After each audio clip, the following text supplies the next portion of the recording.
Welcome in to the Game Day TV live pregame show. My name is Kane Manfull. I'm joined here with Will Jennings, and we are set for an absolute GAC South Classic. The Troy Buchanan Trojans coming on the road here to the black and gold mosh pit of Francis Howell North.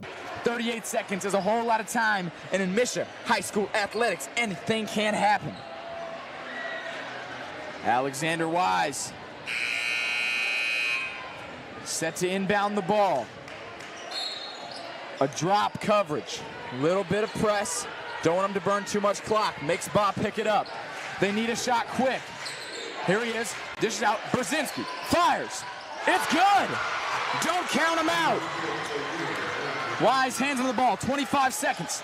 Butler breaks through the defense. Looks for a foul called. And a travel. 21 seconds. Anything can happen.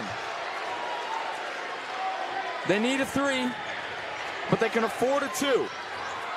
The defense has been phenomenal in this final quarter of play. They look to hold for the final shot to send this one to overtime. Fighting through the screen there. Good! Aiden O'Hare fires from three. A timeout called. Larry Green. Reach into your playbook, fellas. What do you got? Here we go, saves for the final shot.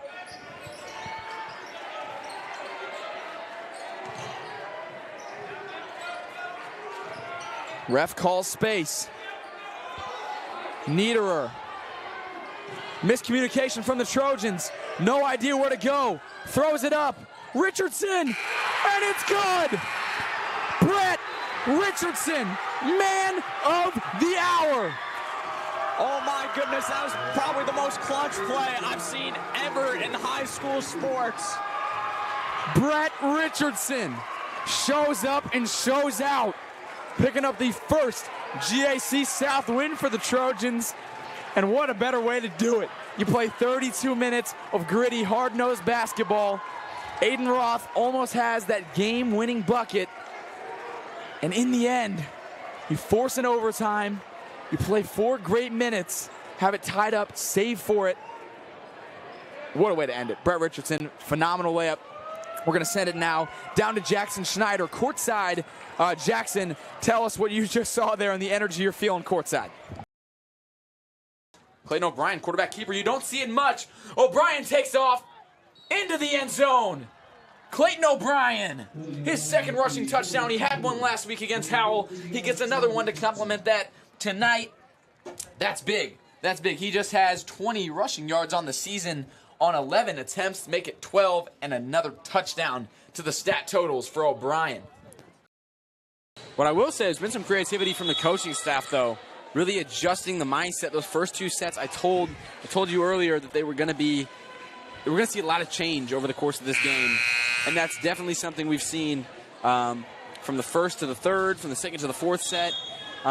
There's just a difference in play style for both of these teams. A lot more under control. We've seen a lot less service errors. Definitely just been fun to watch. That one is Kenzie Held. She's got back-to-back kills. Tooled the block of Kendall Jacobs and Demaria Woodson. Even just the slightest gap in a block, you're going to get tooled. Yeah. Pops it up. Jacobs wants it. Jacobs gets it, and Jacobs delivers. 12-7, nice lead.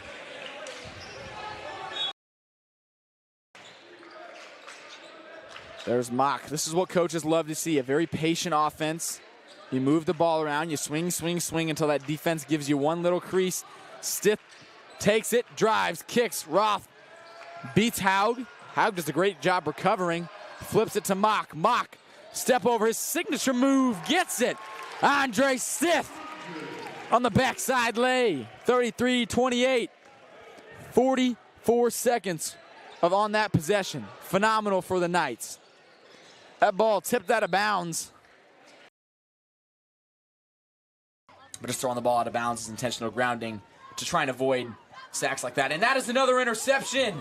This one could go all the way. It's a pick six. Ethan Kidd. A pick six by Ethan Kidd. Just the start of the football game. Dean Hyatt has 2 interceptions thrown. Not the way you wanted to start. We were talking to defensive coordinator Michael O'Brien before the game started. He said Ethan Kidd's going to be the one to watch. And if you boil everything down in a football game, you can talk Clayton O'Brien, you can talk Jaden Joyce, you can talk Dean Hyatt, you can talk Mikey Miller. It's the line. Nothing happens without the line. I'll give those guys a little bit of love. If you're not getting pressure on the quarterback, your defense is going to struggle. You're giving your quarterback way too much time to throw. If you're an offensive line and you can't give your quarterback time to throw, well, nothing else is going to happen. It all boils down to the line, and it's tough to be good playing the line or building a line as a program if you don't have size. It's just, that's the truth of football. And the Knights have struggled with that the past few years. Oh, sir. Definitely from 3. Little man making big plays early here in the first. Getting pretty touchy there. No foul called.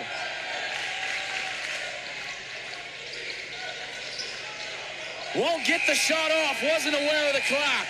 24-9. Knights lead here after 1. Being what you need to do for your team as well. It's tough, especially early in the season. No matter how many stairs you have to run, no matter how many bleachers, how many early Saturdays, you are never conditioned enough. Never conditioned enough. Nothing emulates a real game. You know, as the season progresses, it gets a little bit easier. But, yeah, these late game situations here nearing the end of the third quarter, definitely slow. Definitely start to slow down. You have to adjust to that. Either get some fresh legs in or find a way to make it work. Slow the pace down of the game. For the Lions right now, not really an option. Butler gets a steal on Meyer. Butler, coast to coast, won't fall. Mock's putback won't fall. Nevins does fall and gets the jump ball call. Welcome into Game Day TV's pregame show. I will be your host for the next 10 minutes. My name is Kane Manfull. In just about 20 minutes, I'll be joined with my partner Noah Ridling. He'll be my color commentator tonight and analyst Azana Dubale. But for now, I will be your host. We'll be going over some predictions, some things you can expect, some statistics in this upcoming cross-district rivalry where the Francis Howell Central Spartans come on the road to Francis Howell North. We're going to jump into some statistics, and there is a lot to cover. If we're going to talk offense, we'll start with Jalen Blue and Dean Hyatt. These are the quarterbacks for the Knights. They'll be doing about a 50-50 split on time. You don't see that a lot. As John Madden once said back in the day, if you have 2 quarterbacks, you have none, okay? Jalen Blue transfers from Central, so that's going to be a bit of an undergoing storyline throughout the season and throughout specifically this game as he tries to make a bit of a rebuttal. But he leaves Central the day before the season opens. He goes to Columbia, Missouri for a MSHSAA hearing. All judges voted in favor that he did not transfer for athletics, so Jalen Blue is eligible to play. He starts the first 3 games of the season. The 4th game, Dean Hyatt comes in. The 5th game, Dean Hyatt comes in, a sophomore. He takes the senior's starting quarterback spot. He underperforms a little bit from what maybe the media and the fans were expecting. He's 0 touchdowns, 6 interceptions so far in the year in his last 2 starts. So this game they'll be doing a bit of a divide. Some coaches believe one way, some coaches believe the other. So you're not going to see a typical split where it's like first quarter Hyatt, second quarter Blue, third quarter Hyatt, fourth quarter Blue. You're going to be seeing in and out like running backs.